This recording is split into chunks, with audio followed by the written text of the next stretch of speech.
ഖയ്യിം റഹ്മഹുള്ള പറഞ്ഞു, നിങ്ങൾക്ക് അല്ലാഹുവിലേക്ക് അടുക്കണമെന്ന് ആഗ്രഹമുണ്ടെങ്കിൽ 10 കാര്യങ്ങൾ പറഞ്ഞു തരാം. ആദ്യത്തേത് ഖിറാഅത്തുൽ ഖുർആനി ബിത്തദബ്ബുർ.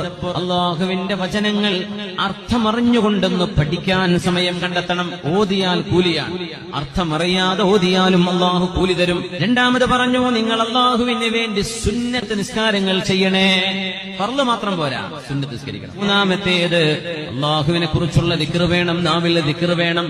നാലാമത്തേത് അല്ലാഹുവിന്റെ സ്നേഹമാണ് നമ്മുടെ എല്ലാ സ്നേഹത്തെക്കാളും മുന്നിൽ വെക്കേണ്ടത്.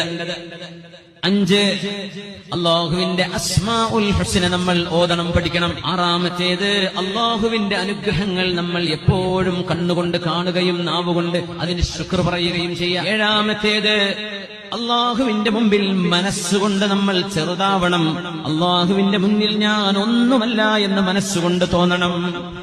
8 ഒരിടത്തെങ്കിലും ഒറ്റക്ക് പോയിരുന്നിട്ട് ഒന്ന് കരയണം, അല്ലാഹുവിനെ ഓർത്തൊന്ന് കരയണം. 9ാമത്തേത് സജ്ജനങ്ങളുടെ കൂടെ ഇരിക്കണം. 10ാമത്തേത് നമ്മുടെ ഹൃദയത്തിനും അല്ലാഹുവിനും ഇടയിൽ